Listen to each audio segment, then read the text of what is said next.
In a somber start to his daily news conference, Illinois Gov. J.B. Pritzker announced an infant diagnosed with COVID-19 has died. The child, whose exact age and medical history was not released, is believed to be the youngest person in Illinois whose death has been linked to the coronavirus. On Friday, Mayor Lori Lightfoot said the stay-at-home order issued by Pritzker realistically will extend deep into April. Earlier, she ordered Chicago's iconic lakefront and other high-profile public areas closed off. The city is continuing to try to get ahead of the novel coronavirus outbreak. The Army Corps of Engineers is working to convert McCormick Place Convention Center into a makeshift hospital for around 3,000 coronavirus patients. Late on Friday, state education officials announced schools will not have to make up days lost to the coronavirus shutdown, but will have to make the transition to remote learning starting on Tuesday. The United States now has the most confirmed active cases of any country in the world, as troubling new outbreaks bubbled up in cities around the U.S., including in Detroit. In D.C., President Donald Trump signed an unprecedented $2.2 trillion economic rescue package into law. What's in the bill for you? Click here. Adhering to the stay-at-home order should come easier today as thunder's rumbling began early Saturday morning. Officials warned of possible thunderstorms, large hail and up to 60 miles per hour winds through Sunday. Tornadoes in the northern part of the state are also possible. As the virus continues to spread, the Tribune is keeping a running list of Chicago area closings and cancellations, tracking cases across the state and asking experts to answer your questions about COVID-19. We also are memorializing those who have died in the Chicago area. Here are the latest updates on the new coronavirus in the Chicago area and Illinois. Heinen's grocery store has temporarily closed its Glenview location after a worker tested positive for COVID-19, the chain announced Saturday. The store associate who tested positive for the coronavirus last worked March 23, according to a message posted to the store's website. The store's owners began the process of closing the Glenview location after finding out about the result. The store will remain closed while we do a deep clean performed by a professional crew using a food-approved antiviral cleaner, the statement reads. We will be cleaning the sales area and the backroom areas in accordance with CDC guidelines. No date was given for when the store will reopen, but the owners said they will announce on social media when it does. The grocery chain's other locations remain open and are following sanitation and increased cleaning practices, according to the statement. The death of an infant diagnosed with COVID-19 prompted another stern warning Saturday from Gov. J.B. Pritzker and public health officials about the importance of obeying the week-old stay-at-home order. The child, whose exact age and medical history was not released, is believed to be the youngest person in Illinois whose death has been linked to the coronavirus. The infant's death clearly shook Pritzker, as state officials confirmed 12 other deaths, including a state employee, and 465 new cases. The death toll announced Saturday marks the state's highest single-day death total since the state began tracking the virus on January 21. Illinois now has 3,491 total known cases and 47 deaths. I know how difficult this news can be, especially about this very young child, the governor said at his daily news conference Saturday. Upon hearing it, I admit that I was immediately shaken. It's appropriate for any of us to grieve today. It's especially sorrowful for the family of this very small child for the years stolen from this infant. We should grieve. We should grieve for a sense of normalcy we left behind just a few short weeks ago. More than 85% of corona-related deaths in Illinois occur in people 60 or older, according to the Illinois Department of Public Health. However, people of all ages are susceptible to the virus, officials said. The IDPH would not release any additional details about the infant, including whether the child had any underlying medical conditions. There has never before been a death associated with COVID-19 in an infant. A full investigation is underway to determine the cause of death, IDPH Director Dr. Ngozi Ezeki said. We must do everything we can to prevent the spread of this deadly virus. If not to protect ourselves, but to protect those around us. Stacy St. Clair and Cecilia Reyes.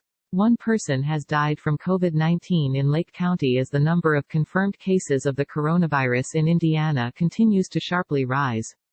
Lake County also saw an additional 21 residents test positive for COVID-19. The new numbers bring Lake County's total number of positive cases to 68, making it the county with the second highest number of infected individuals in Indiana, according to the Indiana State Department of Health's new numbers released Saturday. Marion County added another 100 cases, for a total of 584. Hamilton County saw 12 more cases, bringing its total to 64. The number of confirmed COVID-19 cases in Porter County remains at 8, said Porter County Health Administrator Letty Zepeda in a news release Saturday. Some of the reported positives are receiving treatment in a health care facility and the remainder are self-isolating at home, Zepeda said. The individuals that are self-isolating at home are being contacted twice a day by staff at the Porter County Health Department to closely monitor their condition for any deterioration.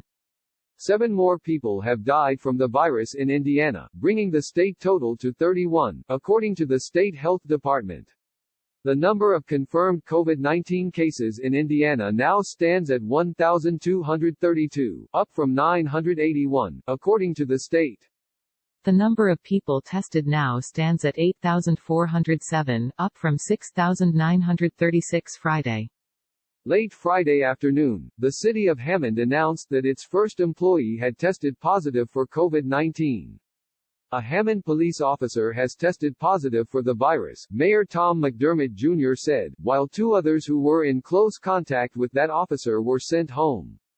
The 2 other individuals won't be ordered into quarantine, he said, because the city can't afford to lose first responders at a time like this. Just because you've been exposed but are not showing symptoms, I can't have them quarantined for 2 weeks, McDermott said. Imagine if one of the firefighters got sick, and then we quarantined all 12 on a shift because they've been exposed. Read the full story. Michelle L. Quinn. A young Chicago child has died from coronavirus, Dr. Allison Arwady, commissioner at the Chicago Department of Public Health said. Obviously, our hearts go out to that family, Arwady said, adding that the county's medical examiner is doing a full investigation. She stressed that while the death is likely to raise concern among parents and caregivers, Arwady said, local data is not looking different in any way than in settings that have seen more cases. So far, 12 residents in Chicago have died from the coronavirus, with 9 of those people over 60 years old. The median age among confirmed cases of COVID-19 is 47 years old, according to city data. Arwady announced the latest deaths in a daily Q&A event broadcast by City Hall, where she also said people could go on drives or bike rides only to get essentials, and said people who have recovered from coronavirus should wait until 3 days with no symptoms to break a strict quarantine. Cecilia Reyes. Citing the need to ensure the safety of its guests and staff, the One-Off Hospitality Group announced Friday that it will curtail carry-out and delivery service for its restaurants, that is, the ones that were offering those services. This is an unprecedented time in our history, the group behind such high-profile restaurants as Publican, Blackbird and Avec announced in a statement posted on Facebook. As the severity of COVID-19 continues to escalate in Chicago, we must prioritize the safety of our guests and our staff. It's with this in mind that we feel it's the right time to temporarily postpone all delivery and carry out across our restaurants, beginning with Avec this evening, and for Big Star, Publican Quality Meats, Pacific Standard Time and the Violet Hour following service on Saturday night. Our hope is that we can return to doing what we love sooner rather than later. Read more here. Phil Vettel. For more than 1,300 area restaurants offering takeout and delivery, see our story here. The University of Chicago plans to provide 225,000 meals over the next 10 weeks to South Side residents in 9 communities, and $1 million in direct cash support to over 100 local businesses and non-profits, according to a press release. The efforts will begin March 30th. Residents and businesses must be within the university's footprint, in Douglas, Grand Boulevard, Greater Grand Crossing, Hyde Park, Kenwood, Oakland, South Shore, Washington Park, and Woodlawn to qualify. The university will use on-campus dining facilities to prepare breakfast, lunch and dinners and is partnering with the Greater Chicago Food Depository to publicize food distribution locations. Local businesses in the 9 communities can apply for $7,500 cash relief grants. Locations that lease property from the university or its partners can receive up to $7,500 in rent relief. For more information, click here. Cecilia Reyes. The first week of the state's stay-at-home order included scattered complaints of gatherings and group activities in the Aurora area, prompting some public officials to remind residents to remain home. Aurora police officers and Kane County Sheriff's deputies reported no widespread problems, but some park districts in the Fox Valley received complaints of groups at the parks or tennis courts. Despite the order, suburbs throughout the region saw residents flock to public places as the weather warmed midweek. Crowds prompted Chicago Mayor Lori Lightfoot to close the city's lakefront and ban contact sports. The Fox Valley didn't see the same size and numbers of groups, but both the Geneva Park District and the Fox Valley Park District received reports of gatherings. Fox Valley Park District officials heard of a tennis practice taking place at Washington Middle School in Aurora, Executive Director Jim Pilmer said.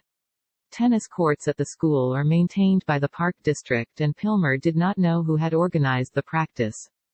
As a result, he said, the courts would be locked due to social distancing and poor judgment by members of the community. The Park District had already locked dog parks, though open spaces and trails remain accessible. Recently, Pilmer received a request from a resident to put volleyball nets up in the Park District's sand court, but he said the agency would not do so to prevent large gatherings.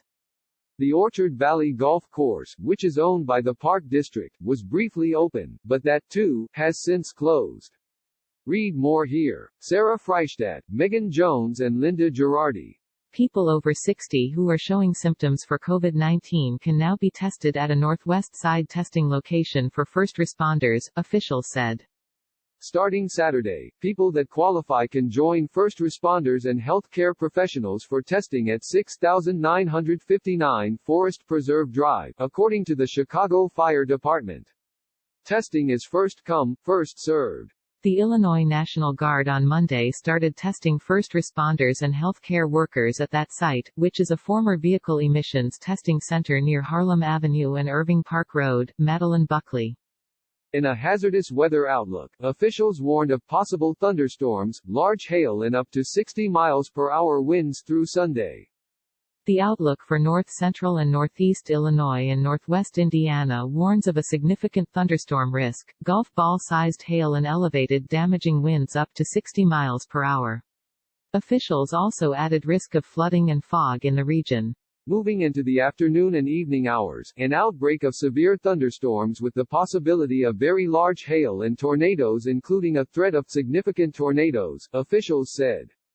Officials said it appears that the greatest threat for tornadoes will be along and south of the Interstate 88 corridor, including the Dixon, Rochelle, DeKalb, Peru, Pontiac, Morris and Kankakee. Read more. Deanie's Williams Harris. Here's a recap of coronavirus updates in the Chicago area and Illinois from Thursday. Here's a recap of coronavirus updates in the Chicago area and Illinois from Wednesday. Here's a recap of coronavirus updates in the Chicago area and Illinois from Tuesday. Here's a recap of coronavirus updates in the Chicago area and Illinois from Monday. Here's a recap of coronavirus updates in the Chicago area and Illinois from Sunday. Here's a recap of coronavirus updates in the Chicago area and Illinois from Saturday.